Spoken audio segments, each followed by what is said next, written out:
আশরাফুল মাখলুকাত সৃষ্টির সেরা হইয়া আল্লাহর জমিনে থাইকা আল্লাহর সাথে নাফরমানি করে। কথা ঠিক না ভাই? আল্লাহর সাথে নাফরমানি করে মানুষ।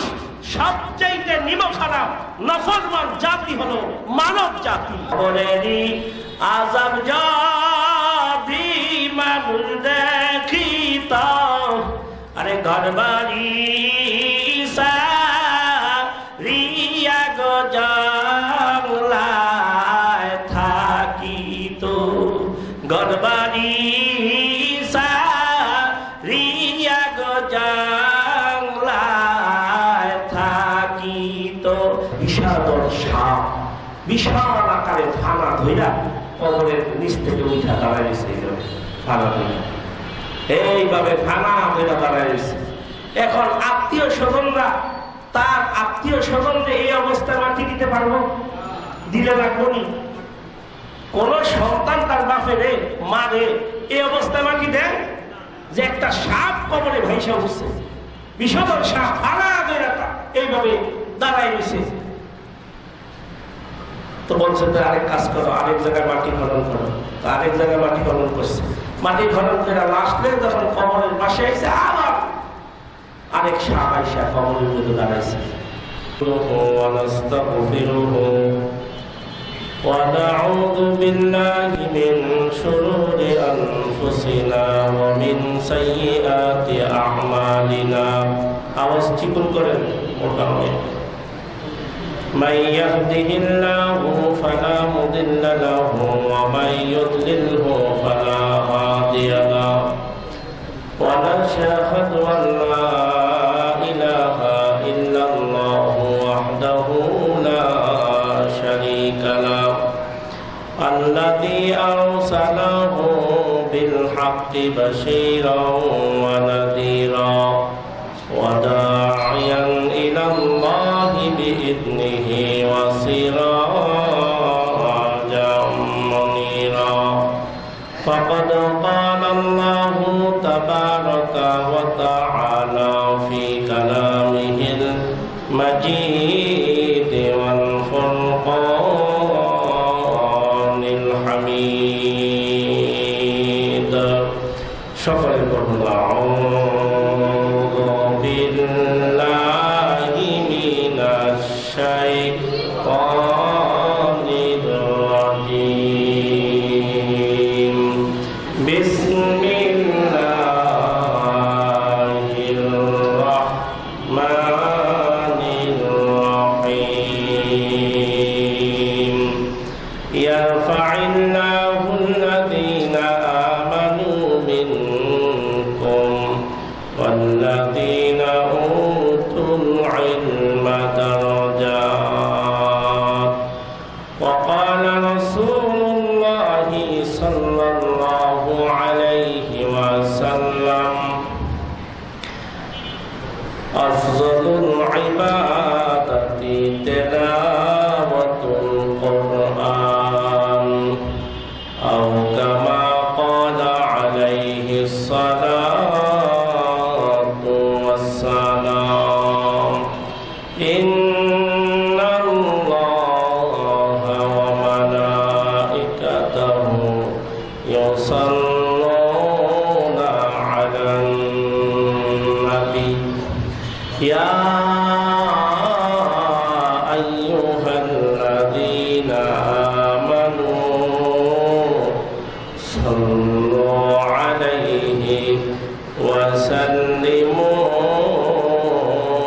تسليما اللهم صل على محمد وعلى آل محمد كما صليت على إبراهيم وعلى آل إبراهيم إنك حميد مجيد شكرا لكم اللهم بارك على محمد وعلى آل محمد كما باركت على إبراهيم وعلى آل إبراهيم إنك حميد مجيد বালাগাল উলা বিকামালিহি কাশাফাত দুজা বিজামালিহি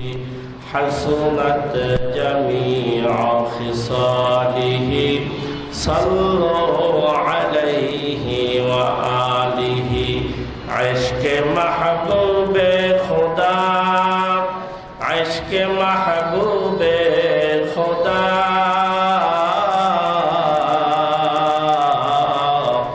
जिस दिल में हासिल नहीं लाखों मोमिन हो मगर ईमान में कामिल नहीं बलागल उला बिकमालिही कशाफत दुजा बिजमालिही हसनत जमीउ खिसालिही सल्लु अलैहि वा आलिहि ला इलाहा इल्लल्लाह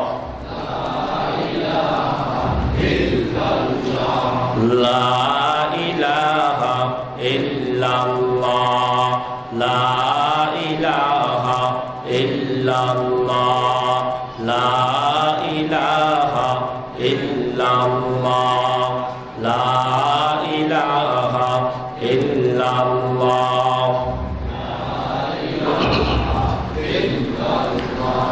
ला इलाहा इल्लल्लाह ला इलाहा इल्लल्लाह ला इलाहा इल्लल्लाह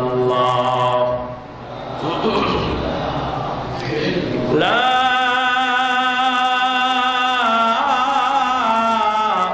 इलाहा इल्लल्लाह मुहम्मदुर रसूलुल्लाह सल्लल्लाहु अलैहि वसल्लम। দুনিয়ার গরম তো আসল গরম না, দুনিয়ার গরম তো আসল না।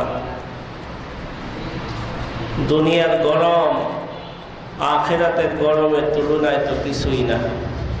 আল্লাহ তাআলা জাহান্নামের আগুনকে বেঈমান নাফরমানের জন্য জ্বালায় রাখছে, তৈয়ার করে রাখছে। জাহান্নামের আগুনের উত্তপ্তের ব্যাপারে হাদিস শরীফের মধ্যে আসছে, দুনিয়াতে যে আগুনটা আমরা দেখি এটা জাহান্নামের আগুনের ধোঁয়া। জাহান্নামের আগুনের কি ধোঁয়া? ধোঁয়া। আগুন যখন জ্বলে, আগুন জ্বলার পরে দেখবেন আগুনের সাইডে উপরে ধোঁয়া ধোঁয়া উড়ে। মনে করেন আগুন 10-20 হাত, এরপরে কি উড়ে? ধোঁয়া উড়ে। ধোঁয়ার ভিতরে কি আগুন থাকে? আগুন থাকে না। আর দুনিয়ার আগুনটা হলো জাহান্নামের আগুনের ধোঁয়া। আল্লাহু আকবার করেন। সেই হিসাবে দুনিয়ার আগুন আল্লাহ চিন্তা করলে মাঝে মধ্যে যখন আমরা কিতাব মোতালায় বসি, এই মোতালা করতে যাই, অনেক সময় আমরা মাঝে মধ্যে চুপ হয়ে যাই। যখন বিভিন্ন আলোচনা মাঝে মধ্যে সামনে আসে, মাঝে মধ্যে মানুষ মোবাইল যেমন হ্যাং হয়ে যায়, কিতাব পড়তে পড়তে মাঝে মধ্যে পাশে বাচ্চারা থাকলে, বিবি সাহেব থাকলে বলি, দেখো আল্লাহ তাআলা কি আলোচনা করছেন, কত কঠিন হবে জাহান্নাম। হযরত ওমর রাদিয়াল্লাহু তাআলা আনহু বর্ণনা করেন, আদম আলাইহিস সালাম, হযরত হাওয়া আলাইহিস সালাম দুনিয়াতে আসার পরে, তো দুনিয়াতে তো তাদের আগুন লাগতো। মানুষ জমিনে চলতে গেলে কি দরকার? আগুন ছাড়া তো খানা পিনা হবে না, রান্না বান্না হবে না, যত কিছুই হয় সব আগুন থেকে তৈরি হয়। আপনি যে আগুন ছাড়া কিছু তৈরি হবে না, আগুন লাগে। ম্যাক্সিমাম দুনিয়ার আসবাবপত্র যা কিছু আগুন লাগে, লোহা গলাইতে আগুন লাগে, ইট বানাইতে আগুন লাগে, খানা পিনা তৈরি করতে আগুন লাগে, এই তার বানাইবো এটা আগুন লাগে, এই যে বাঁকা করছে এটা আগুন দিয়া করছে, যা বলেন আপনি, ফ্যান তৈরি করছে, আগুন দিয়ে তৈরি করছে, এভরিথিং, রিক্সা বানাইছে, আগুন দিয়ে বানাইছে। এটা আল্লাহ তাআলার একটা প্রদত্ত একটা বস্তু, এটা জরুরি, জমিনে মানুষের চলার জন্য একটা জরুরি আগুন। আগুনটা যেমন আমাকে আপনাকে উপকার করে, আবার এই আগুন আবার যখন লাগে তখন আবার জ্বালায় পুরায় সব শেষ হয়ে যাবে। কথা ঠিক না? আজকে কালীগঞ্জ বাজারে আমরা আলোচনা শুনতেছিলাম জুমার বয়ানে, যে বয়ানের পরে যায় দেখলাম যে কতটুক এরিয়া ইসরায়েলের জ্বলছে, সেটা ২৫০০ একর জায়গা জ্বলে পুড়ে সব সাখার হয়ে গেছে। ২৫০০ একর। আর ১ একর কত জায়গা? কতটুকু? ১০০% ১ একর। তাহলে ২৫০০ একর ২৫০০, ৫০০, তাহলে ২৫০০ না, ২৫০০, ৫০০ একর এরিয়া জ্বলে পুড়ে ছারখার হয়ে গেছে। তারা ২ থেকে ২.৫ ঘন্টা পর্যন্ত এমন একটি শক্তিধর পাওয়ারফুল দেশ, তারা আগুন থেকে, আগুনের নিয়ন্ত্রণ থেকে তারা দূরে ছিল, নিয়ন্ত্রণ করতে পারেনি। দেখতেছিলাম বিমান থেকে বিশাল ড্রাম করে করে পানি ফেলাচ্ছে। কি এর ছাতা? খোদায় যদি আগুন লাগায়, ড্রামের পানি আর বিমানের পানি কুলায়? কুলাবে নাকি? এটা কুলানো সম্ভব না। কারণ এই আগুন কার কথা মানে? আগুন কার কথা মানে? আল্লাহর কথা মানে। সমস্ত কুল কায়নাত মাখলুকাত সব আল্লাহর কথা মানে। আল্লাহর হুকুম ছাড়া কোনো মাখলুকাত নাই, কিন্তু একমাত্র আশরাফুল মাখলুকাত সৃষ্টির সেরা হইয়া আল্লাহর জমিনে থাইকা আল্লাহর সাথে নাফরমানি করে। কথা ঠিক না বেটি? আল্লাহর সাথে নাফরমানি করে। মানুষ সবচাইতে নিমখারাপ নাফরমান জাতি হলো মানব জাতি। মানব জাতি আল্লাহর জমিনে থাইকা আল্লাহর ইসলামের বিরোধিতা করে, কোরআনের বিরোধিতা করে, আলেম ওলামার বিরোধিতা করে, টুপিদারির বিরোধিতা করে, আল্লাহর জমিনে থাইকা আল্লাহর সাথে দুশ্মনী রাখে, আল্লাহর হুকুমের বিরোধিতায় চলে। তোদের বলেন আছে না? আর যত মাখলুক আছে সব মাখলুক আল্লাহর হুকুম মানে। আগুন আল্লাহর নিয়ন্ত্রণে চলে। আগুন কার নিয়ন্ত্রণে? আল্লাহ তাআলার নিয়ন্ত্রণে আগুন। আগুন, আগুনের নিয়ন্ত্রণ মানুষের হাতে নেই। না হলে যে ইসরায়েল ফিলিস্তিন জ্বলে পড়ে ছারখার করে দিল, যে ইসরায়েল, অথচ সেই ইসরায়েলে আগুন লাগলো, আমেরিকাতেও লাগলো। এত পাওয়ারফুল দেশ, ২ থেকে ২.৫ ঘন্টা তারা হতভম্ব খেয়ে গেল কিভাবে আগুন নিবানো যায়। কুলকিনারা পাচ্ছে না। আল্লাহ জ্বালাইলে কুলকিনারা পাওয়া যায় না। বলে বলেন ঠিক না বেঠে? আল্লাহ জ্বালাইলে কুলকিনারা পাওয়া যায় না। মানুষ যে কেন বুঝে না রবের শক্তি, রবের পাওয়ার, যে মানুষ কেন বুঝে না? আসমানে বসে তিনি সবকিছু দেখান, কিন্তু সময় নিয়ে দেখান। কি নিয়ে? ধৈর্য তো আমাদের কম, আমাদের কম। আল্লাহ তাআলা যদি আমাদের মতো ধৈর্যহীন হইতো, তাহলে জমিনে কোন নাফরমান ১ মিনিটও বাঁচতে পারত না। কোন নাফরমান ১ মিনিটও এই জমিনে বাঁচতে পারত না যদি আমাদের মতো ধৈর্যহীন হইতো।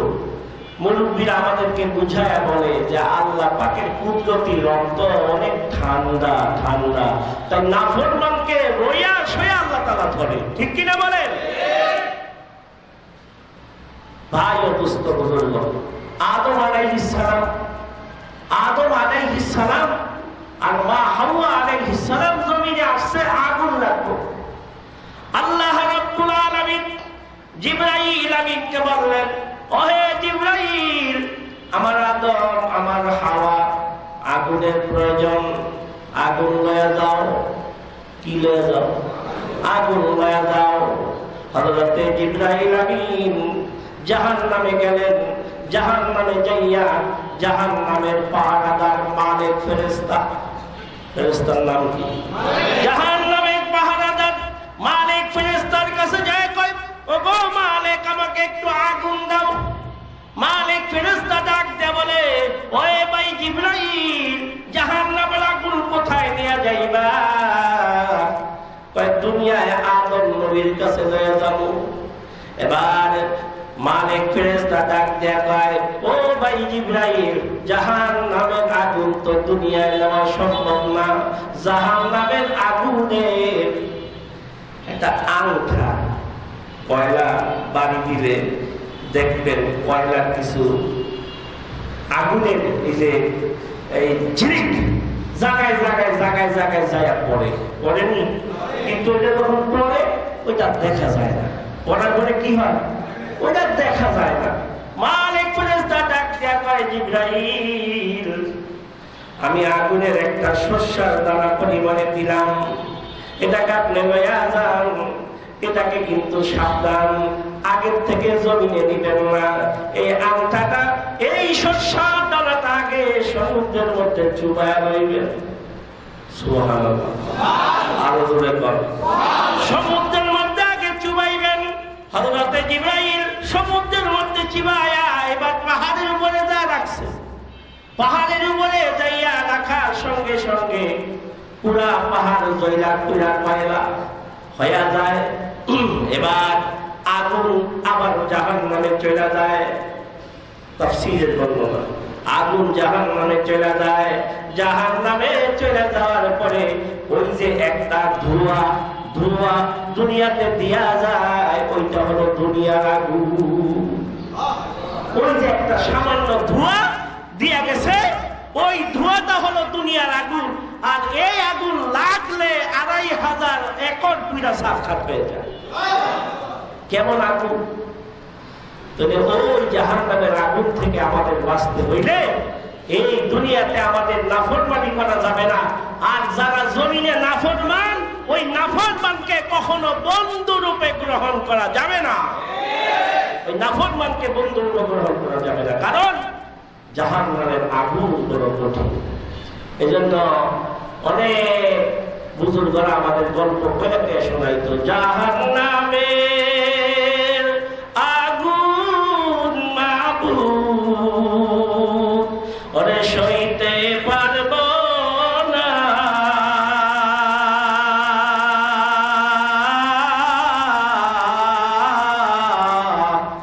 দুনিয়াতে নৌকা দায়া আখেরে কাদায়ো না।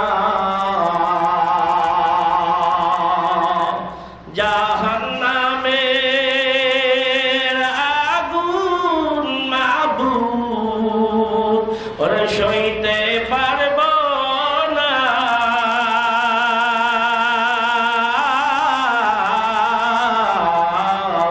দুনিয়াতে নৌকা দায়া আখেরাতে কাদায় না। জোরে জোরে বলেন আমিন। আমার ভাইয়েরা, বন্ধুরা, আল্লাহর নবী বিশ্বনবী রাহমাতাল লিল আলামিন সূরা মুদ্দাসসিরের আলোচনার মধ্যে রাহমাতাল লিল আলামিন বলে, ও আমার সাহাবীরা, সাহাবায়ে কেরাম আল্লাহর নবীকে বলেন, আল্লাহর নবী গো, আপনার চুল দাড়িগুলো অল্প বয়সে সাদা হয়ে গেল, কারণটা কি? নবীজি গো জানতে চাই, আপনার চুল দাড়িগুলো তো অল্প দিনের মধ্যে পাইকা গেল, কারণ কি? আল্লাহর নবী বলে, সাহাবীরা রে, সূরা মুদ্দাসসির যখন আমার উপরে নাযিল হইল, আল্লাহ তাআলা এই সূরার ভিতরে জাহান্নামের আলোচনা করেছে। জাহান্নামের দুজকের আগুনের আলোচনা আমার কাছে নাযিল হয়েছে। এই আলোচনা শুইনা আর দেখা আমি পয়গম্বরের সব চুলদারিগুলো সাদা হয়ে গিয়েছে। জাহান্নামের গরম, জাহান্নামের উত্তপ্ত এত কঠিন। আমি রাসূলুল্লাহর জন্য জাহান্নামের আগুন হারাম, কোন নবীদেরকে জাহান্নামের আগুন স্পষ্ট করতে পারবে না। পয়গম্বরদের জন্য দুজকের আগুন হারাম, তারপরেও পয়গম্বররা জাহান্নামের আলোচনা শুনে কাঁদতে কাঁদতে বুড়া হয়ে গেছে, চিন্তায় চিন্তায় বুড়া হয়ে গেছে। এই কথাগুলো কেন বললাম? আমি বয়ান করতেছি, খুতবা শুরু করলাম, আমার শরীর দিয়ে ঘাম ঝরতেছে, এই ঘাম ঝরতেছে আর ভাবতেছি, হায় রে, এই দিক দিয়ে বাতাস, ওই দিক দিয়ে বাতাস, উপরে ফ্যান চলতেছে, খোলামেলা পরিবেশ, তারপরে যদি শরীরের গতি এই হয়, আল্লাহু আকবার। আল্লাহ তাআলা জাহান্নামীদেরকে আগুনের পিলারের ভিতরে ঢুকাবে। আগুনের পিলার, আগুনের পিলার বুঝছেন? সূরা হুমাযার ব্যাখ্যা পড়ে দেখবেন, বাংলা তাফসীর আছে। আল্লাহ তাআলা কিছু কিছু জাহান্নামীকে আগুনের পিলারে ঢুকাবে। পিলারটা হবে আগুনের। আর যখন পিলারের ভিতরে ঢুকাবে, পিলারের দুই পাশের মুখ আল্লাহ তাআলা আগুন দিয়ে বন্ধ করে দেবে। অনেক সময় বুজুর্গরা উদাহরণ দেয়, খাবার টাবার যেমন পাক শাক হয়, পাক হওয়ার পরে দেখবেন বিয়া বাড়িতে গেলে বড় বড় ডেক রাঁধবে, রান্নার পরে যখন পাকটা শেষ হয় তখন নিচে আবার আগুনও থাকে, আবার ডেকসি ডাইকা দিয়া ওই ডেকসির উপরে আবার কি করে, আগুন দেয়। এটা একটা উদাহরণ আর কি। দুনিয়াবি উদাহরণ দিয়া কি আখিরাতের অবস্থা বোঝা যাবে? বোঝা যাবে না, কখনোই সম্ভব না। আমরা আরো 15-20 বছর আগে যখন ছোট, তখন আমরা এই দেখছি, আমাদেরকে বলছে, হুজুর কবরের আযাবের একটা ভিডিও বের হয়েছে। কবরের আযাব ভিডিও, কবরের আযাবের ভিডিও, এটা আবার কি কয়? তখন ভিতরের ভিতরে একটা কল্পনা জল্পনা, কবরের আযাবের ভিডিও বানিয়েছে। আল্লাহ, কবরের ভিতরে যেন কি আযাব, এটা ভিডিওর মাধ্যমে দেখা যায়। পরে আমার একজনে দেখাইলো মোবাইলে, এই দেখেন কবরের আযাব। আমি আরে ব্যাক করে যদি মানুষের দিয়ে বানাইছে, মানুষে দিয়া এটা কাল্পনিক একটা কিচ্ছা কাহিনী বানাইছে। ও দোস্ত, কোরআন আর সুন্নাহ অনুযায়ী কোরআন হাদিস পড়ে গবেষণা করে দেখলাম, কবরের আযাব আপনারা ইন্টারনেটে সার্চ দিলে হয়তো পাবেন। এটা বানায় ভিডিও বানায় মোবাইলে, তো এর পেরে ছাইরা দিছে ভিউ পাওয়ার জন্য, ভিউ। তা আমি আপনাদেরকে বলতে চাই, ওই যে বানানো কবরের আযাব যা দেখছি আমরা, তার থেকে হাজার হাজার কোটি কোটি অগণিত কোটি থেকে কঠিনতম শাস্তি হবে কবরে বেঈমানের। এই দুনিয়াবি যে ভিডিও বানানো দেখছি আমরা, এটা আসল কবরের আযাব না। কবরের আযাব তো এত কঠিন, পয়গম্বর বলেন, যদি মানুষ এই জন্ম চক্ষু দিয়া কবরের আযাব দেখত, তাহলে কোনোদিন মানুষ দুনিয়াদারি করতে পারত না, বাড়িঘর করতে পারত না, সংসার করতে পারত না, পাগল হইয়া রাস্তায় রাস্তায় ঘুরে বেড়াইতো কবরের আযাবের ভয়। এই জন্য শায়ের বলে, কবরেরই আযাব যদি মানুষ দেখিত, আরে ঘর বাড়ি সারিয়া গো জংলায় থাকিত, ঘর বাড়ি সারিয়া গো জংলায় থাকিত, সাপে কাটবে গুর্জ মারবে, হায় রে হায়, আরে আগুন জ্বালায়া গো দিবে কলিজায়, আগুন জ্বালায়া গো দিবে কলিজায়। আল্লাহ নবী বলেন, সাহাবীরা রে, আল্লাহ যদি দুনিয়ার কোন মানুষকে কবরের আযাব দেখাইতো, দুনিয়ার কোন মানুষকে, দুনিয়ার কোন মানুষ এই জন্ম চক্ষু দিয়া যদি কবরের আযাব দেখতো, ওই মানুষটা জীবনে আর কোনোদিন সংসার করতে পারতো না, বিবি বাচ্চা লইয়া জমিনে চলাফেরা করতে পারতো না, ওই মানুষটা বাজার ঘাট বাড়িঘর দালান কোটা কিছুই করতে পারতো না। কবরের আযাব দেখা এত পরেশান হয়ে যাইতো, অস্থির হয়ে যাইতো। আল্লাহর নবী কয়, জন্ম চক্ষু দিয়া যদি কেউ কবর আযাব দেখতো, ওই মানুষটা পাগল হয়ে রাস্তায় ঘুরে ফিরে বেড়াইতো, জংলায় জংলায় ঘুরতো, পাগল হয়ে যাইতো, কেউ কাউকে চিনতো না। আল্লাহর নবী বলেন, কবর আযাব যদি আল্লাহ মানুষে দেখাইতো, তাইলে এই জমিনের নিজাম পাল্টায়া যাইতো। মানুষ মরে যাওয়ার পরে, ইন্তেকালের পরে কেউ কাউকে দাফন করতো না, কেউ কাউকে দাফন করতো না। কবরের আযাব যদি আল্লাহ দেখাইতো, তাহলে কেউ কাউকে দাফন করতো না। মানুষ মরে গেলে পলাইতো, ওই যে হায় হায় অমুকে মারা গেছে, পালা পালা পালা। কেন কেন পালাইতো? ভিতরে একটা ভয় থাকতো যে এই লোকটা জান্নাতি না জাহান্নামী, এর কবরে লয়ে যাবো, যদি দোজখের আগুনে এনে জ্বলে, যদি আমিও ধরা খাইয়া যাই, আগুনে যদি আমার ধইরা পালায়, সাপ বিচ্ছু যদি আমার ধইরা পালায়। নবীজি কয় মানুষের লাশ রাস্তায় রাস্তায় পড়ে থাকতো, শিয়াল কুকুরে খাইতো। এই জন্য এই দুনিয়ার মানুষের চর্ম চক্ষু থেকে আমি আখিরাতের কবরের আযাবটাকে উঠাই দিছি। তারপরেও মাঝে মধ্যে কিছু কিছু আংশিক দৃশ্য, মাঝে মধ্যে কিছু কিছু আংশিক দৃশ্য আল্লাহ তাআলা মানুষকে দেখা। আংশিক, এটা সতর্কবাণী, আংশিক। মাহমুদুল হাসান গঙ্গোহী রহমতুল্লাহি আলাইহির জামানায় ভারতবর্ষে এক জায়গায় এক পণ্ডিত মারা গেছে। থানভী রহমতুল্লাহ আলাইহি লেখছে, পণ্ডিত মারা যাওয়ার পরে কবর খনন করছে। কবর খনন কইরা ওনার লাশ নিয়ে যখন গেছে,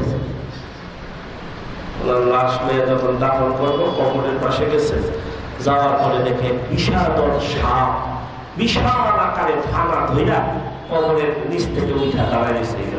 ফানা ধইরা এইভাবে ফানা ধইরা দাঁড়াইছে। এখন আত্মীয় স্বজনরা, তার আত্মীয় স্বজনদের এই অবস্থায় মাটি দিতে পারবো? দিলে রাখবনি। কোন সন্তান তার বাপের মারে এই অবস্থায় মাটি দেয়? যে একটা সাপ কবরে ভাইসা উঠছে, বিষধর সাপ ফানা ধইরা এইভাবে দাঁড়াই রয়েছে, তো বলছে আরেক কাজ করো, আরেক জায়গায় মাটি খনন করো। আরেক জায়গায় মাটি খনন করছে, মাটি খনন করে লাশ নিয়ে যখন কবরের পাশে আইছে, আবার আরেক সাপ আইসা কবরের মধ্যে দাঁড়াইছে। তখন 3 বার এই অবস্থা হচ্ছে। মাটি খনন করছে আরেক জায়গায়, ওই জায়গায় যখন লাশ দাফন করবে আবার এক সাপ আইসা দাঁড়াইছে। তখন লোকেরা, যুগের একজন শ্রেষ্ঠ বুজুর্গ আলেম মাহমুদুল হাসান গঙ্গোহী রহমতুল্লাহি আলাইহি, ওনার কাছে যায় বলে, আল্লাহর ওলি, এমন দৃশ্য, এমন অবস্থা হয়ে গেছে, এখন আপনি একটু আসেন। আল্লাহর ওলি কবরের পাশে, 3 কবরে যায় দেখে একই অবস্থা। তখন আল্লাহর ওলি দোয়া করছেন, আল্লাহ যদি এই অবস্থা হয়, মানুষ হিসাবে আপনার মাখলুক, এই মানুষের বড় বেইজ্জতি হবে, লাঞ্ছনা হবে, শিয়াল কুকুরে খাবে, আপনি দয়া কইরা ওগো পরওয়ারে দিগারে আলম, এই সাপটা মানুষের চর্ম চক্ষু থেকে আপনি আলাদা করে দেন। হঠাৎ করে এই কথা বলতে আল্লাহ ওলি দোয়া করছে মুস্তাজাবুদ দাওয়াত, তো ওই সাপ আস্তে আস্তে করে মাটির নিচে চলে গেছে। তারপরে ওই পণ্ডিত মশাইকে ওই কবরে দাফন করা হয়েছে, কবরের মাটি তো দেওয়া হয়েছে। এখন এরপরে কবরের কি অবস্থা, এটাকে পৃথিবীর মানুষের জানা যাবে? সেই সুযোগ আছে? ভাই ও দোস্ত বুজুর্গ, কথা তো লম্বা নয়, বহু ওলামায়ে কেরাম কথা বলবেন। আমি তো শুধু একটু আপনাদের পার্শ্ববর্তী খতিব, একটু দোয়া নিতে আসছি। বয়ানটা করবেন দূরের মেহমানরা, আমরা পাশের বাড়ির, আমরা তো মেজবানের মতো, আমরা তো আর বয়ান করবো না।